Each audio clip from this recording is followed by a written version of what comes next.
Don't tell your ego.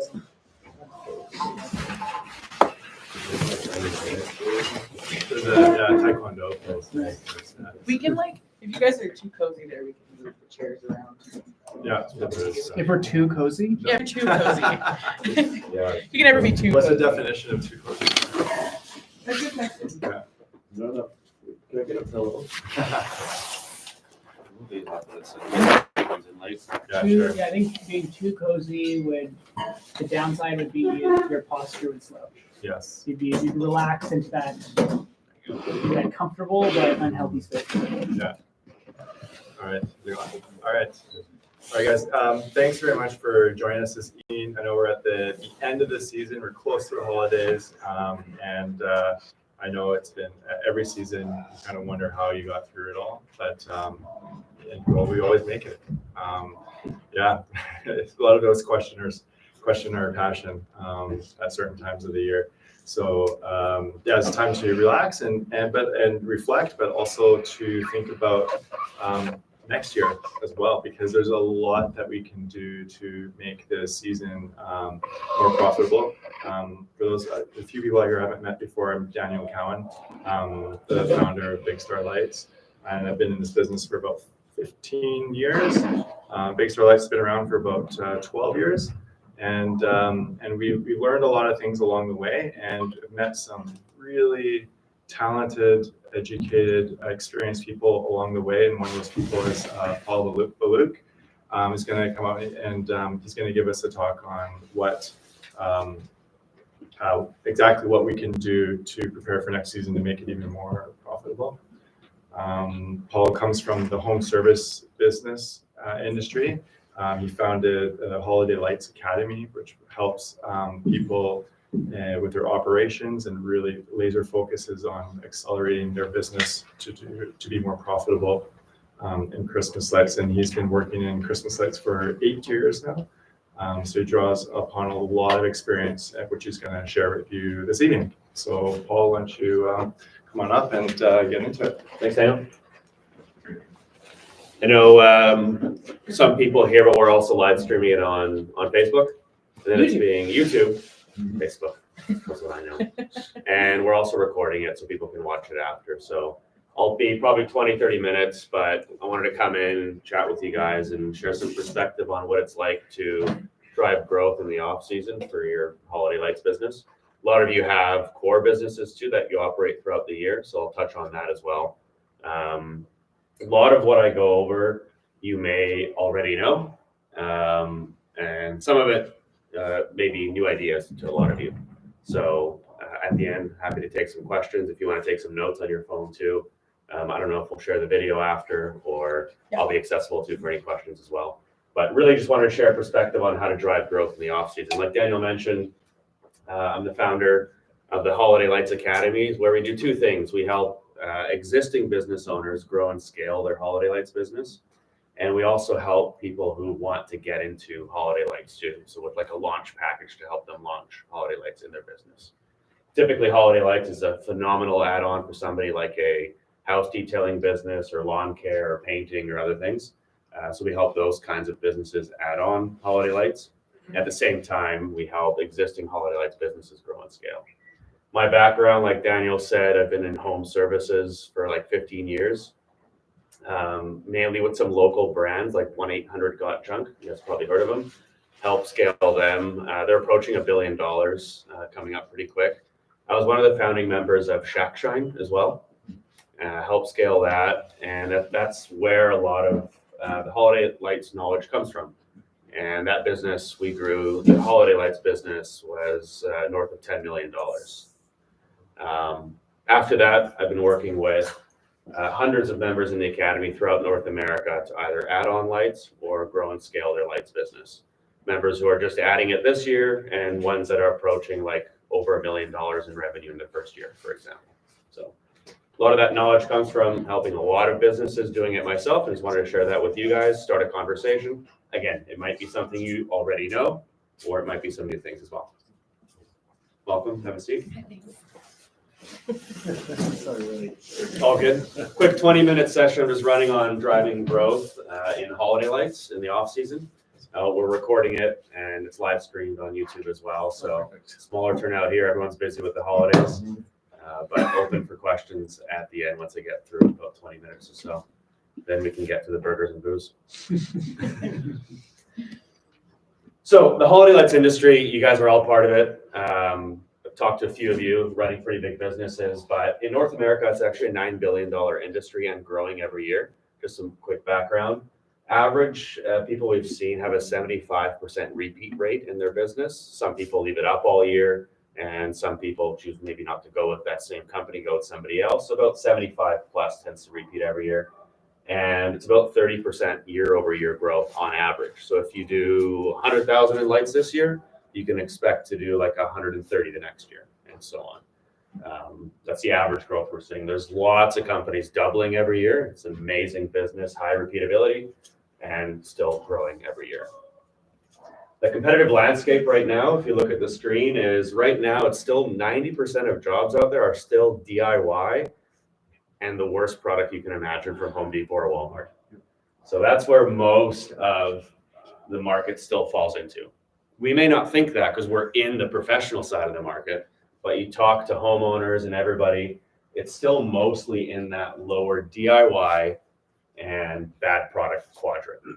It's Walmart, it's Home Depot, and through what Big Star Lights is doing and all of you through your businesses, we're bringing it to a great product, Big Star Lights, and professional install, which is what you guys provide. But that's still only like 10% of the market, still such a small sliver. And that 9 billion is going to grow to so much more over the years because of what all of you guys are doing. It's the opportunity. Roughly 30%. Sorry? Roughly 30% each year. That's the average growth we see. So 30% year over year growth. Yeah. There's so many that double or triple every year, just depending where you're at and how many years you've been doing it. But today, what I wanted to focus on is a season timeline. So it's really driving growth in the off season. You guys are all tired after a long season of holiday lights and you can't wait to get in the holidays, but then you have removals in the new year. There's a lot of things you can do to drive growth through removals and through lights come the new year. So typical season timeline is January to March. You have removals and planning. You're planning for your next year and you're taking care of removals. Then you have from April to August is essentially like your pre-season. We'll get into that. Then you have September, October is your early season. Then you have your peak season, which is November, December. That's a typical cycle, plus minus a few months, depending on your business. But today we're going to focus on mainly the first three and how to drive growth in those three portions, off season, we could call it. The first one being removals and planning. So that's typically January to March. That's when you're doing your takedowns or removals. And I don't know how many of you have done planning at that time too. So strategically thinking business planning, marketing budget, P&L budget, all these things that go into planning for a successful growth year. So first one is business planning. Show of hands here. Anybody does business planning for their business? 2 hands, a couple hands go up, some. So what we found is to really drive growth in the preseason is proper goal setting. There's a term called, it's called BHAG. Anybody heard of BHAG before? Big, hairy, audacious goals. Setting those big goals, SMART goals too. SMART goals standing for specific, measurable, attainable, relevant, and time-bound. And making sure they're achievable and they're smart so that you can drive growth in your business. And it's really hard to grow somewhere if you don't know where you're heading. So setting that goal is super important in the off season. And what we found the most success is having that goal set in January for your next year. So come January, I challenge all of you guys and the ones on YouTube to set a goal. What's your goal for the 2024 install season? And how can you achieve it? And you have those couple months to start planning for that. Typical goal, like I said, is about 30% year over year growth. But if it's your first business, let's say first year in business in holiday lights, and you just did 50 jobs, let's say, for 75,000 in revenue, it's not uncommon to double that and do 150 in your second year. Because you have the repeat, you have the word of mouth, you've established your brand, and you're going to hit the ground running so much faster your next year. So it really depends on where you're at in your business too. Marketing strategy. Anybody here do a marketing strategy as well? You do? Yeah. You're pointing at me. Marketing strategy involves so many things, but if you guys are taking notes, I see some of you are, typically would suggest a 15% marketing spend of your goal. So if your goal for new customers is $100,000, what does it look like to spend 15% or $15,000 to acquire those new customers? On average, we see people spend between about 10 and 12. You budget for 15, and throughout the year you can adjust. That way you're budgeting for a lot of growth year over year. That's usually split into digital, you have print, then you have ground game. So digital being like Google, Meta, which is Facebook and Instagram, and those types of channels. Then you have print, your direct mail, your flyers, door hangers, yard signs, lawn signs. And then you have ground game, which is like being a pillar of your community, local stuff, going to networking events, things like that. So how does that 15% budget split up into all those channels in your business?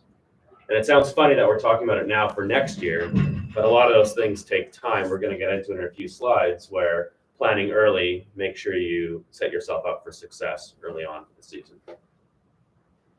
P&L budget, anybody know what P&L stands for? Profit and loss. Not everybody knows.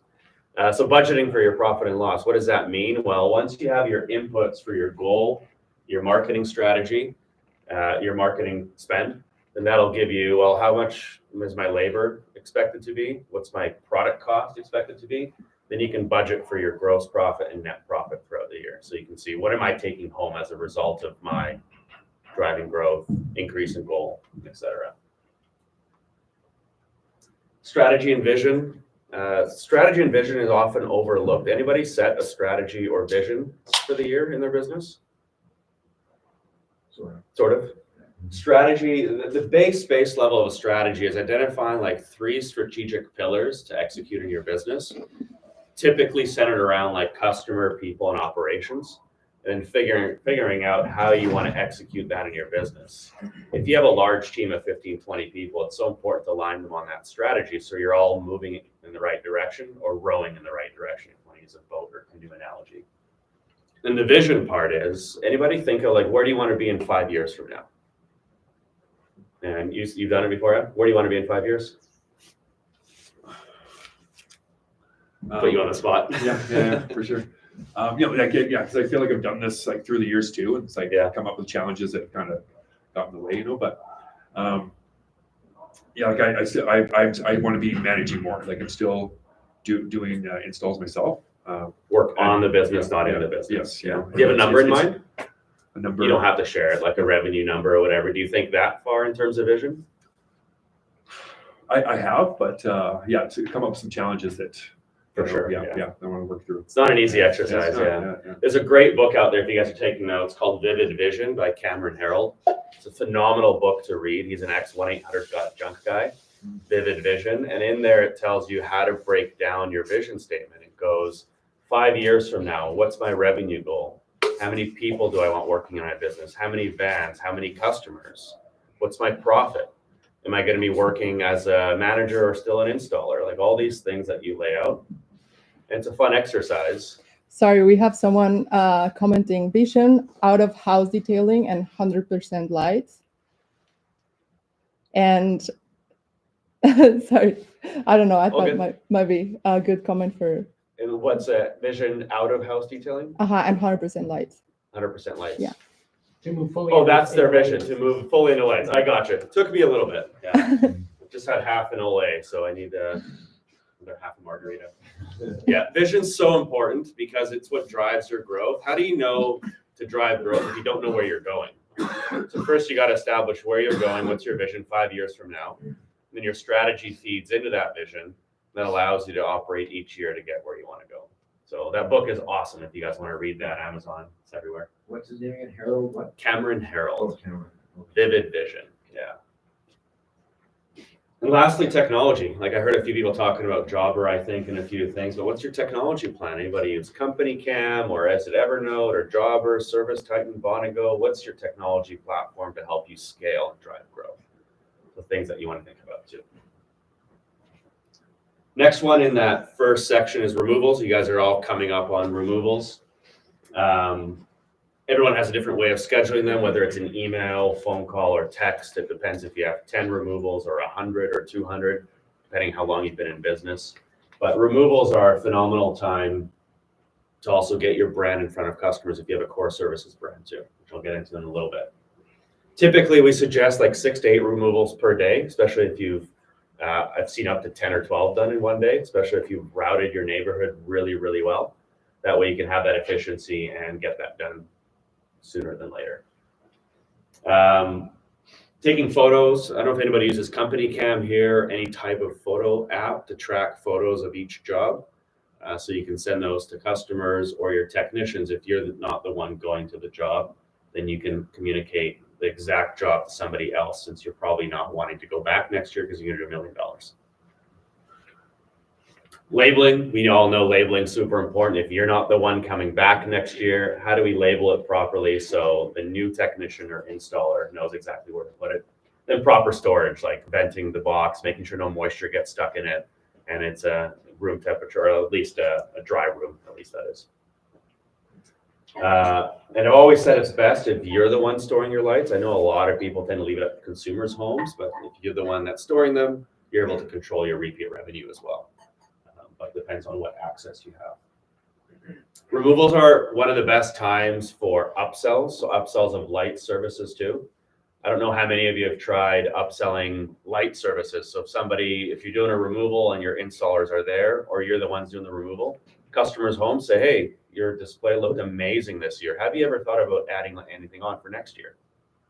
They may say no, but what you're doing is you're planting the seed for next year. Then someone's going to get in touch with them for the reschedule, for the reinstall. And then you ask again, like, oh yeah, the technician mentioned that. We have thought about it, and I want this tree wrapped. So just planting the seed for those upsells. Same thing for core services. I talked to a few of you with like a house detailing business, and you're in the core season. Huge for upsells at that time for window washing, gutter cleaning, power washing, or if you have a painting business, lawn care, pest control, roofing. It's a great time for upsells for your core services too. Then after the removals are done, again, I don't know how many of you do this, but we found scheduling reinstalls early in the year and getting people on the calendar in January, February for their reinstall is the best, because you can upsell your core services. They're ready in the schedule, saves you time later in the year. And you can also start to pepper in the upsell for more lights, like more 5 mils, more C9s or G30s or floodlights or whatever they need. We suggest scheduling all reinstalls. I don't know if you guys do this, but for September and October. As a rule, no reinstalls past November 1st. Reason being, we know the demand is incredibly high in those months. And we want to leave that schedule open for new customers coming in. So if that schedule is wide open in November, December, then you're going to acquire a lot more customers and be more efficient with your marketing spend. So we recommend, as a rule of thumb, October 31st is the last day for reinstalls. And you'll have 1 out of 10 customers push back a little bit, and they'll say, well, I want my lights up at this time. You try and handle that objection, and if you're absolutely not able to, maybe 1 out of 10, 1 out of 20, you'll put it in November. But most of them should go early on in the season. That'll allow you to have an open schedule in November and really drive growth. Upselling lights during rescheduling. So if you call them back to reschedule or email, that's your second touch point for upselling lights. Remember, your technician or installer, or if it's yourself, you would have mentioned it while you're taking the lights down. Say, hey, that tree would look awesome. Have you thought of adding lights to it? And when you call them back to schedule the reinstall, you mention it again. Like, right, I did think about it. Let's add this on for next year. And if you have 50 reinstalls, each of those jobs, I believe, should be an average $500 upsell. Some will add on 1,000. Some will add on 200. But if you have 50 jobs and a $500 upsell on average each, it's $25,000. So it does add up if you leverage your existing customers and just use those upsell techniques. Selling core services, I'm going to use, I think it was you guys with the example with the house detailing business, so window cleaning, gutter cleaning, power washing. Same thing when you're scheduling the reinstall. Have you thought about getting your windows done, or your gutters cleaned, or your power washing? I've put together a price for you. It's in your inbox. You mind having a look, and we can schedule you in for that for March.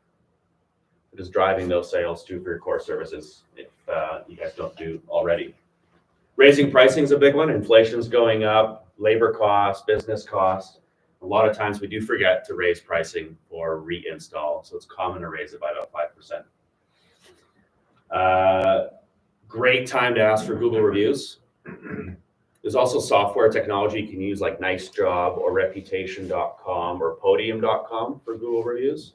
But a lot of times the best is old school and just asking the customer for Google review. So when you're rescheduling the reinstall, you can ask again for Google review and send them the link. And lastly, referrals. Every customer I talk to, I've made it a habit of asking for 5 referrals. And how I word it is, thank you so much for the opportunity to light up your home. I love how you enjoyed your lights. We want to be able to grow in the neighborhood and have more customers enjoy our lights. Can you give me the name and number of 5 people you think could use our lights? And a lot of times they'll give you the name and number of 2 or 3. Like, oh, sorry, I couldn't get you 5. Like, 3's great. So using that wording will help you drive growth too.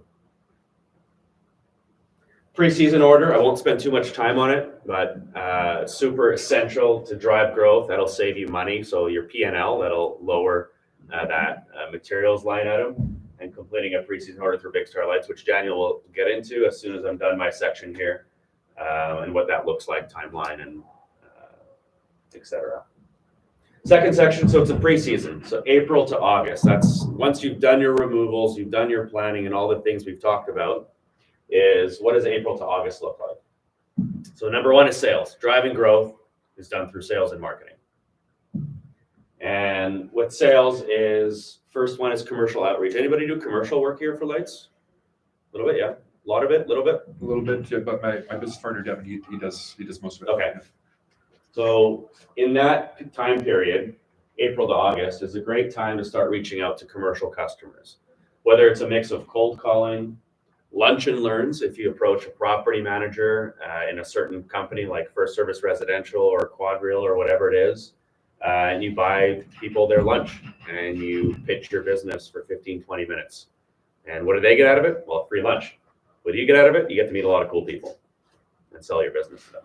Cookie drops are really cool too. You attach your business card or a little info packet about your business and drop cookies at property management firms or realtors or other companies that you want to approach for lights. Because they're doing their budgets and making their decisions between like April and September. So it's a good time to do it earlier on so they have the time to make that decision for their budget. And then good old fashioned emails, just getting to know who do you want to reach out to and emailing those commercial customers as well. Then you have your core services customers. You have your existing businesses. Again, I'll use the house detailing business, like your gutter cleaning customers, your window cleaning, your power washing. So what does it look like to have dual service marketing collateral? One side is your core services. The other side is holiday lights. Your business cards have holiday lights or Christmas lights on it. What about your vans? If they say holiday lights or Christmas lights? Lawn signs or yard signs. One side could be holiday lights, one side could be your core services, or you could just say underneath, we also do holiday lights. So just building that brand and awareness for holiday lights, Christmas lights throughout the year. Email campaigns monthly. I don't know if any of you do email campaigns through like MailChimp to your customers for your existing core business, like the business that you operate throughout the year. In those email campaigns, what does it look like to put, we also do holiday lights. Have you thought about putting up holiday lights? Just keeping that top of mind for customers all year. Warm outreach and follow-ups. Anybody use Jobber here? Here? No? Would you guys use some technology like Service Titan or Zoho? Zoho, that's a great one. So in Zoho, you can filter your customers. You can probably see what are your top 20, 30 customers by spend or something. I love cold calling and reaching out to those customers because you know they've spent the most money with you. Call them in June and July and see if they want a lights quote. So just warm outreach and some follow-ups. And there's also an amazing product, permanent lighting, ChromaGlow. That can be installed all year, which we'll get into as well. But what about providing estimates to every customer you service for window cleaning, or if you have a painting business, or if you have a lawn care business, and every customer gets an estimate for ChromaGlow, or every customer gets an estimate for lights. Just getting that brand, that awareness out there, because remember, 90% of customers still don't even know that this is a service. We operate in a very small section of the market for now. Display case. Anybody use this display case yet? No? It's an amazing display case, especially if you carry it around all year, have it in your truck. clients who are excited, or you have a high value client, show them the display case, plug it in. They get to see all the awesome lights that you provide. It's a big sales tool that'll help you convert even more on site. Usually with the display case, you can convert about 60% on site, so 6 out of 10 estimates. And if your conversion isn't there yet, I recommend getting one of those to help you get your conversion up there. I mentioned Chroma Glow. That's a huge one to do in the off season. It's something that you're not bound by, like the holidays or Christmas. It can be used all year for Canada Day, St. Patty's Day, birthdays, events, parties, whatever it is. Hockey teams, Hockey teams? like sports teams. Sports teams, yeah. Years ago, I used to be in the painting business, and Minnesota Vikings, purple, yellow, I think, and whatever color, I painted a whole house Vikings colors. So I'm sure, this was like 15 years ago, I'm sure now they love Chroma Glow because you can customize and you can go whatever colors you want. That's a great idea. Chroma Glow can be done all year. Then there's also patio lights too. Above us here, sorry, people on YouTube can't see, but we have patio lights that can be done for a variety of events, whether it's just in simple backyards or weddings or other things. That can be done all year to drive growth too. And you have weddings, like I mentioned. I think even I've heard of people doing wedding installations in like February and then in March, and in the summer we know it's busy. I think I chatted with you about Indian weddings you've specialized in. Yeah, so big opportunity there throughout the year. City and town events are huge. Cities and towns put together events. There's like a rib fest or a food truck event or this and that. They need lights. Probably it's patio lights. Maybe they need Chroma Glow, whatever they need. Simple parties, whatever it be, whether it's at people's homes or for certain events. Hotels, restaurants are huge too. They need lights all year, whether it's patio lights or hotels and restaurants. The next one's car dealerships, I believe. If you think in Vancouver on Terminal Drive, there's Porsche, there's Mercedes. Look at their trees. They have holiday lights up all year. So think of all the car dealerships available in your areas, and they need holiday lights just to brighten up the place and help people spend more money. And another source is wedding decorating people. Yeah. People spend thousands of dollars on the interior decorating for a banquet hall. Or whatever. Exactly. Yeah. Wedding decorators like banquet halls. And I know even DJ companies are in with a lot of wedding decorators. So if you get in with like a DJ, they can recommend you to these types of people too. Yeah. Lots of avenues there. It's a great one. There's malls as well throughout the year. And there's many more, but those are just some ideas. Lastly, we have the early season. So from September to October. And the early season that's when you're starting executing your marketing. You've done all your planning, you've done all the driving growth for the off season, and you're getting into the marketing. So marketing being ground game, and it's a mix of lawn signs, door hangers. Really cool thing I've seen and done many times is if you have a lawn sign with your business name on it, like Silent Lights, the third time I've messed that up. You have a lawn sign, right, with your business name on it? What does it look like if you run an extension cord from the house to the lawn sign, light up the lawn sign? So when people plug in the house, you have the lawn sign lit up. So things like that can just drive the brand awareness and really light up your business, literally. Door hangers as well. Every job that you do, 15 door hangers up, 15 door hangers down. So the neighbors can see that Silent Lights was there. Then you have direct mail. So direct mail is done through Canada Post. It's just your postcards, really 5x7s, 4x6, and you can mail those to customers based on a demographic. If you are choosing to mail those, and I see people taking notes, there's 3 demographics you want to follow. Income over $100,000.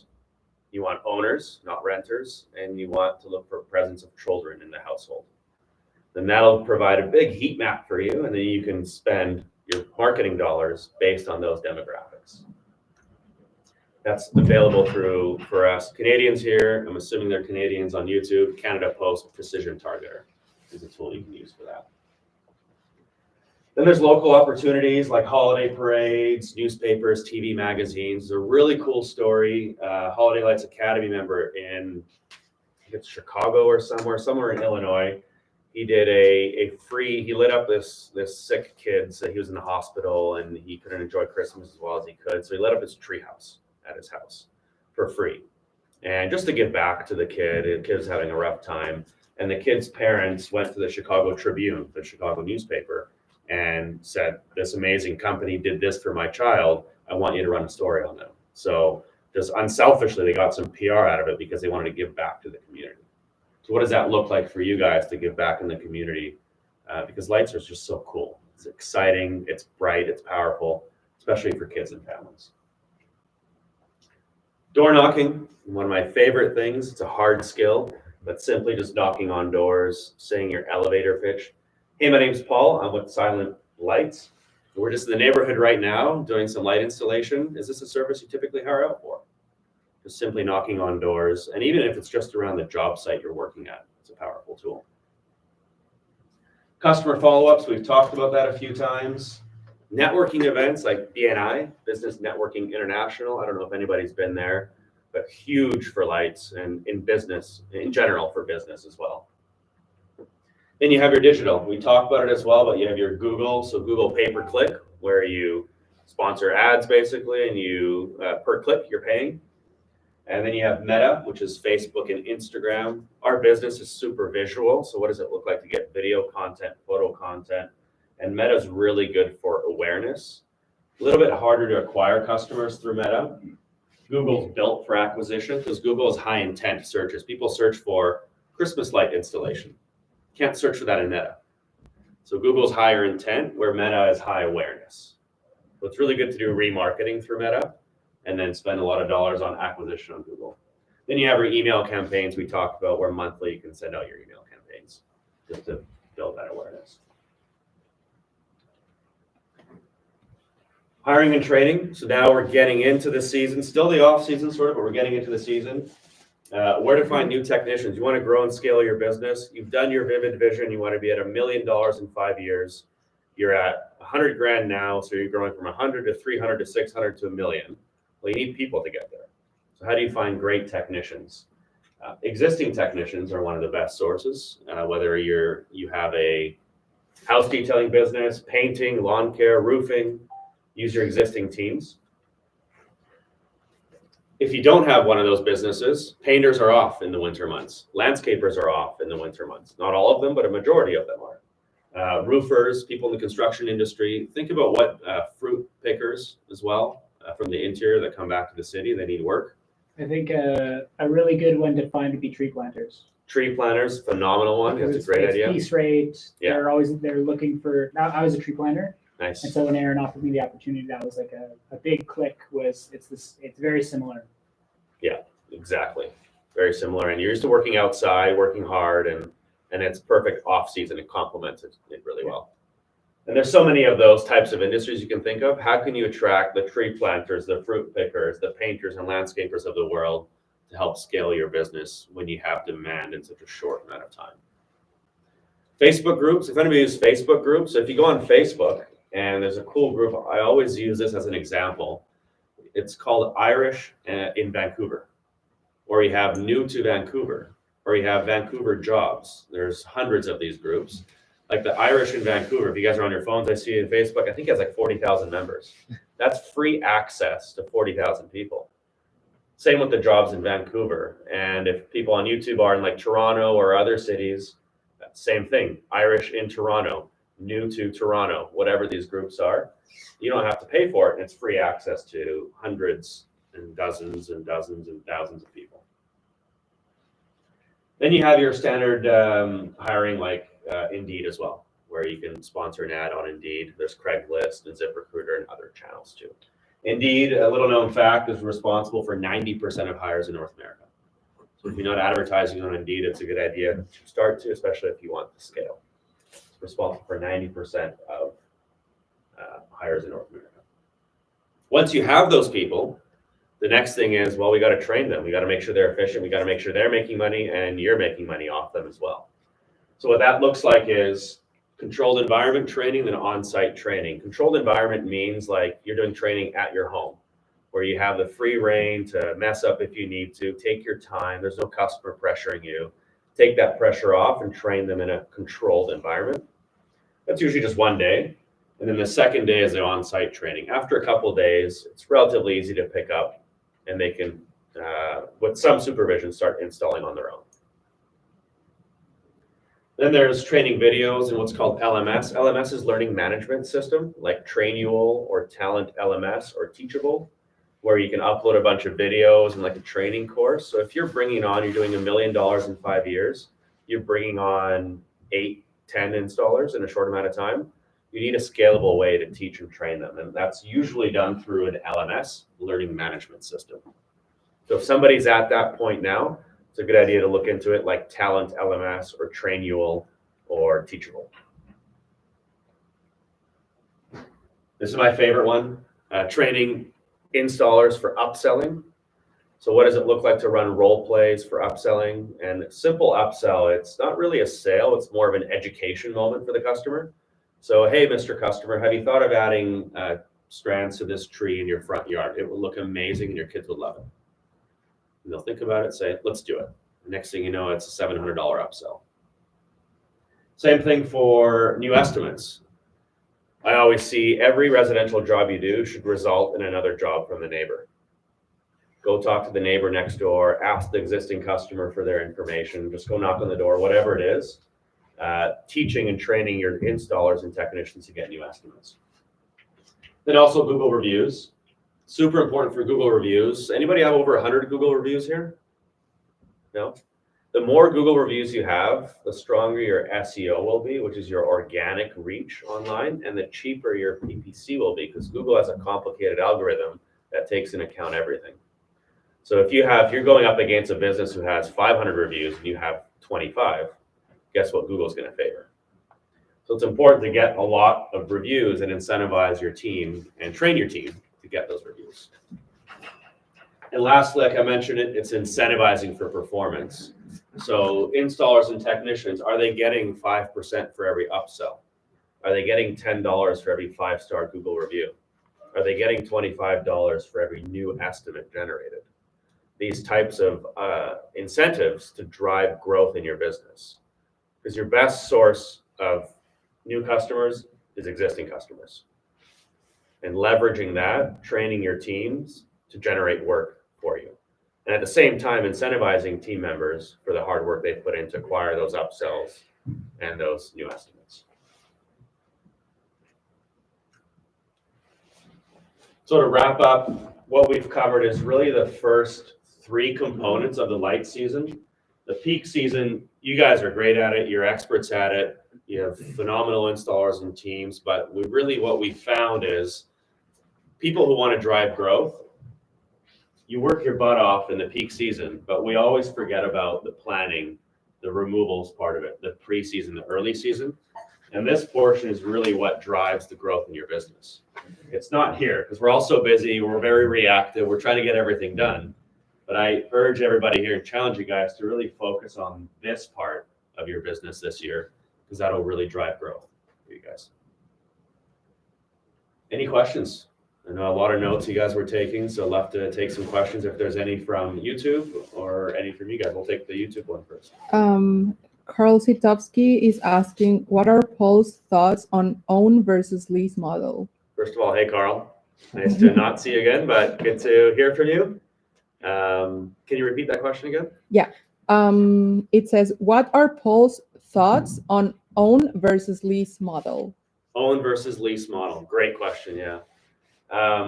What we found through the Holiday Lights Academy, owning model versus lease model is, so the purchase model and lease, it's more of a cultural thing. In Canada, most of us do the purchase model. I'm assuming all of you guys here do that. You don't lease lights to your customers. So in Canada, it's a cultural difference between Canada and the US. So in Canada, it's mostly the purchase model, 99%. And in the US, it's like 90% lease model. So I'd suggest it would be, look at your existing market, what are your competitors offering, and what's the culture in that area, and go with that expectation. The main differences are with the lease model, you have a lower first year price, and it's the same price every year. So with the lease model, it's $1,000 year 1, $1,000 year 2, $1,000 year 3, and so on. Same price to the customer, and they just lease the lights from you. The purchase model, first year price is $1,500, but the second year price and third year price and fourth year is $750. So with the lease model, it takes you about 2 or 3 years to actually make money, With the purchase model, you're cash flow positive instantly. So it's a more complicated question than that, Carl. I mean, Carl, you have my number. Feel free to reach out. Happy to chat. But it's more, I'd say, what's the cultural difference and the expectation in your area? Because it's really hard to start to educate people and change their mind if there's already an expectation in the area. Thank you. Any questions from The you guys? factor also is the product service. So if there's failure, it's either on the customer or on that after warranty, it's on the customer. Exactly. So if it's leased, It's on you. It's on you. Exactly. Yeah. And it truly is a cultural thing. In the US, it's 95% lease. In Canada, it's like 99% purchase. So why? I guess it's just how it was established. It's what we see in the Holiday Lights Academy and in every business that we've worked with. But there's pros and cons to each model, absolutely. Yes. So in terms of growth, one area where we've struggled is being able to put people safely up on the roof. Do you guys use equipment for that, or because if you actually do all the safety precautions, it's super hard to make money. Yes, but we have to be safe. Yeah. Yeah, but you do. Safety is first and Yeah, foremost. you're being. Yeah. Not even the fact that it's on a recording, but it's a different world, and and safety is always Of first course. for everybody. Yeah. And we wouldn't want to put anybody in jeopardy. And there's been times where everybody has done it, where you're just running on the roof, flipping lights on, and not caring on safety or what it looks like. But it's important to budget that into the job. So if it's something that you're not making money, it's important to acquire the customers that value the extra time that you spend in safety and everything that you provide for them. So what sort of things do you use to make sure that they are safe? First thing I've done is you can choose not to do the third peak overhanging on a roof in a really hard to access area. Yeah. You can just tell the customer we can reallocate those lights to a certain area. Yeah. So first and foremost, I educate the customer. I'd say, you know what, it's not safe for us to do so unless you're willing to pay for a lift. Then we can absolutely get that. Otherwise, it's 32-foot, 40-foot ladders, 60-foot ladders. There's things called pitch hoppers. There's pivot tool. There's the goat. You can do, sorry? Cougar paws. Cougar paws. I haven't heard of that, but we'll talk about that after. They're obviously harnessing up with rope grab system as well. So there's so many things you can do. And if it's a hard to access house, charge the time it takes to set up these safety things. So if it's a customer that has a third story house, you have to harness up and use a pivot tool. That's $120 just to harness up. And that's $100 an hour for the time I need to set up my safety things. Right. So charge for it. Yeah. The customers that you're looking for as part of your business are more than willing to pay. You won't get every customer, but we don't want every customer. Right. We want the customer that values your service and what you provide. Yeah. And we have to be safe. Yeah, for sure. There's also, if you have in a neighborhood a lot of homes and they're all super tall homes, very hard to access, the boom lift can be split amongst 4 or 5 neighbors. So what a great way to upsell the next 3 houses next door. Say, we can split the boom lift every year for you guys, same time, and it cuts the cost down substantially. That's also an option too. Okay. Awesome. Thank you. Yeah, great question. It's important to remember that the customers don't want you taking risks on their property either, right? Of course not, yeah. And so if they put up a fuss because you can't get that gnarly roof, it's probably not a customer you Yeah. want as well. And it's time to move on to the next one. Yeah. For sure. Question, yes. So you said you implemented Christmas lights into chat time. Is that correct? Yes, years ago, yeah. So what year was that? 2016 we did. 2016. Okay. Yeah. So it's still pretty recent. Yeah, Yeah. coming up on 8 years. Okay. Yeah. So with that, what were some key key goals you guys had back then to start, the first few years, and what made it successful? What made successful with Shack Time. Yeah. Like what were some key things you implemented? Looking back on that experience, is first and foremost we had a vision and a strategy.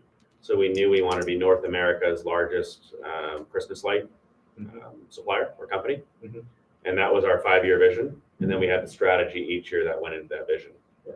And what made us super successful in that is 2 things: is we standardized every operational process.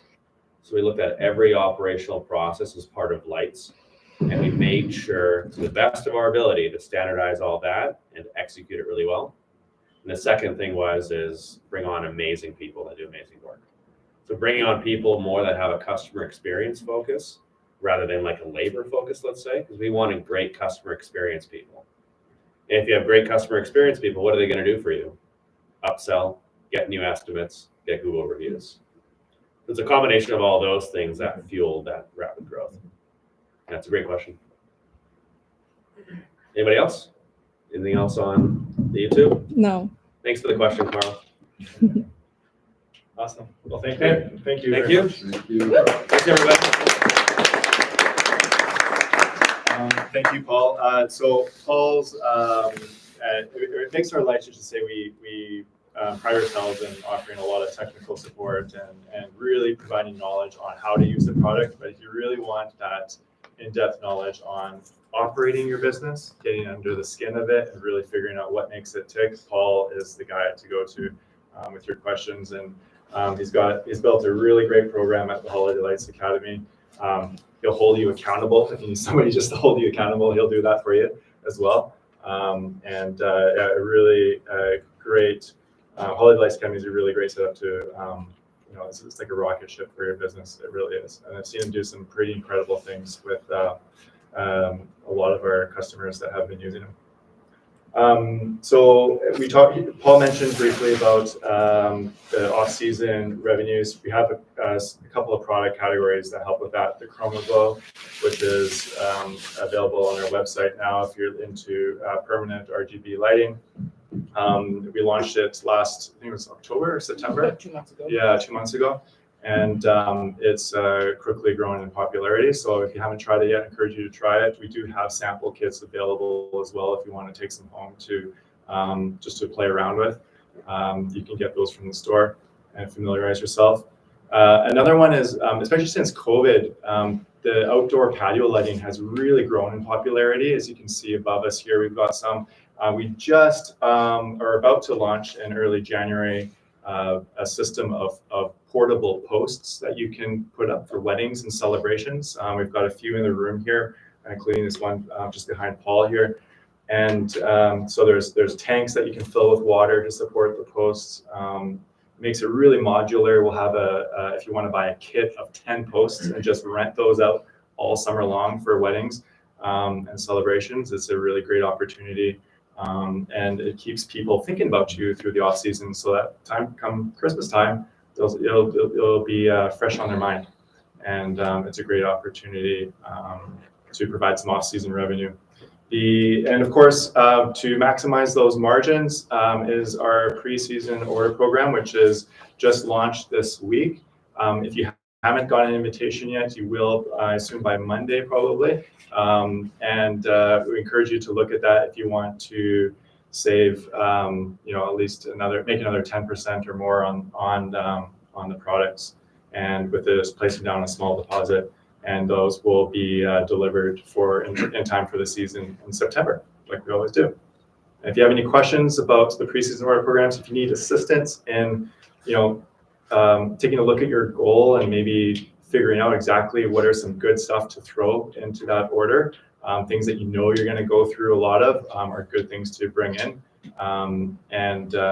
We can certainly help you with that as well. Reach out to us. All right. Thank you very much. Appreciate you joining us this evening, and happy holidays to everyone, and everyone on YouTube as well. Happy holidays. Thank you. Thank you. Burgers. Yeah, the burgers outside.